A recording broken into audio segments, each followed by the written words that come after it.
Now, based on analytics done by 8020, it noted that people aged between 18 to 24 are being squeezed by high unemployment, raising debt, limited access to formal financial systems. And this, ladies and gents, is something that is not good.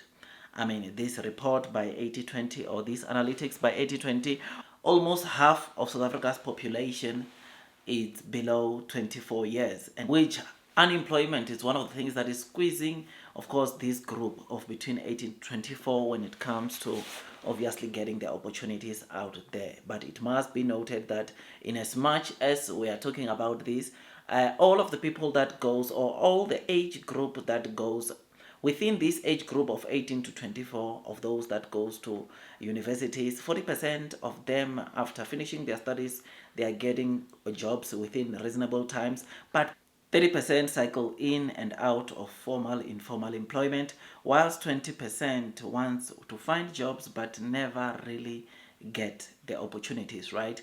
10% stops applying altogether because they are looking and they are just not finding anything. So unemployment is still one of the things that is hurting our, of course, our youth, especially coming from our tertiary institutions.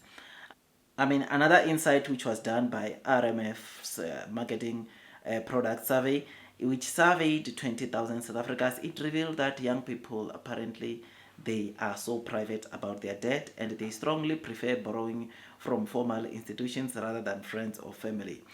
That report by 8020 also showed that young people are falling or are facing significant pressures of going, or which leads into them ending up going to take loans to buy stuff to finance their lives. And I mean, the data shows that most young credit users rely on retail credit, with 85% holding store accounts. So this is where most young South Africans are taking their money to, or are when they are borrowing or opening accounts, it's going to retail stores, and this, I suppose, it's going to your clothing. I can rest assure you that one thing that we are seeing taking our young people by storm, it's obviously they are having to spend a lot of money into clothes, into cell phones, into just their day-to-day stuff. And this is something that, of course, it's from the pressure that they are getting from friends, from the pressure they are getting from social media, which ends up having them spending a lot of money which they don't have, which, by the way, they end up not being able to pay back some of the money that they took. In fact, the youth account 4% of the country's total outstanding debts, which amounts to around 10 billion. And these 10 billion, their repayment performance lags behind of the rest of the population, with around 1.1 billion of that debt currently overdue. So 1.1 billion debt of the young youth, of course, debt is overdue, and which shows you that, look, they are taking stuff which they can even afford to pay. And by the time that person is heading mid-20s, they are already stuck on debt, which is why financial literacy is one of the things that it's no longer a preference, but it must be a must. It's a must that you must know how to manage your finances. It's a must that the South African young youth, they start learning about how to budget money. I mean, I am 34 years old, and one thing that I can tell you is that I started, of course, learning about financial literacy, I think 6-7 years ago, and I must say a lot has changed in my life personally ever since I started learning about financial literacy. I mean, there are quite a number of asset classes that I invest in, and thank God I decided to take financial literacy as something that I must know. And I'm not saying that I know almost everything, or I'm not saying that I know stuff, but I'm still on a journey to even learn other stuff, right? But it has been good, and these figures, I mean, when I read this report, it was just so painful to know that South African young professionals are really lagging behind. In fact, as per this report that I was reading, their repayment lags behind the entire population, right?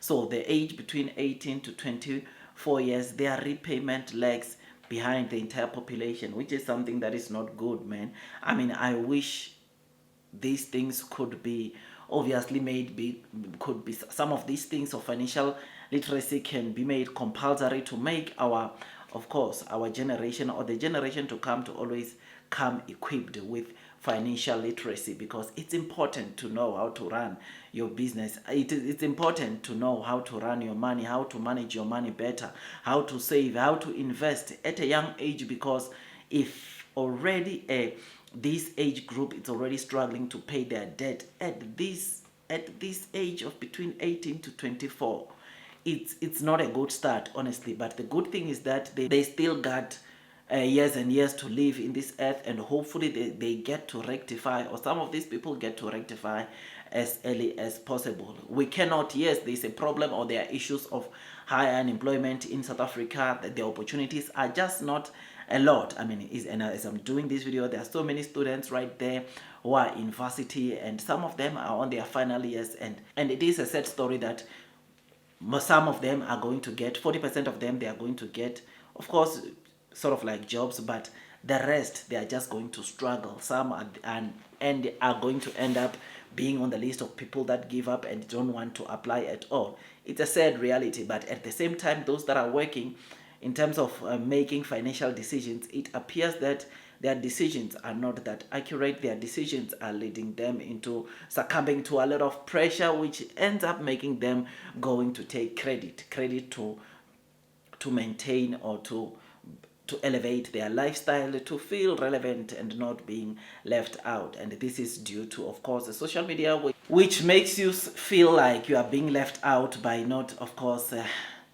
maybe not getting or not owning some of the latest sneakers, latest clothing, which is something that honestly it's a struggle. I mean, there are some couple of young people that I know that honestly you can just see that they are the ones that they will tell you about the latest clothing trends, right? Which is something that sometimes, in as much as yes, they remain relevant, but they are struggling because they end up being into debts that they themselves cannot afford to pay.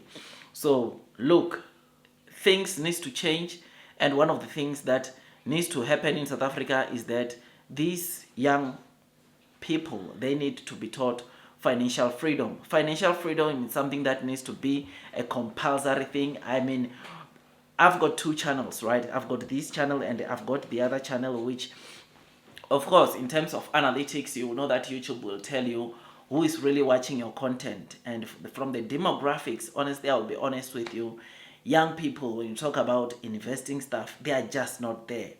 The people that are really worried about investments are the people in the mid 30s going to mid 40s, 50s, and 60, right? Because people below 30, honestly, majority of them, this is from my own YouTube analytics. When I check the analytics of the especially the other channel where I'm talking about mostly about stocks.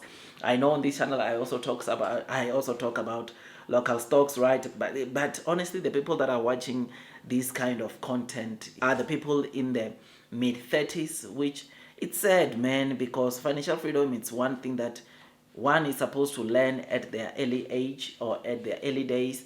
I mean, even myself, like I said, I'm 34 years right now, but I started taking this financial freedom thing, I think by the age of 28, 27, 28, I started thinking about where I want to be. I started to think about how much I want to save by the time I retire, how much I need to invest so that I live comfortably, the kind of businesses that I would like to open, and all those kind of things. Content creation was one of them, right, to get me to my financial freedom. But the good thing also that I think I forgot to mention on this report, one thing though that these reports are also noting is that apparently the number of people in South Africa, including young people who started, of course, side hustles, increased from 49% to now 55%. So a lot of the people are not just depending on to one job, but they are going out there and looking for other opportunities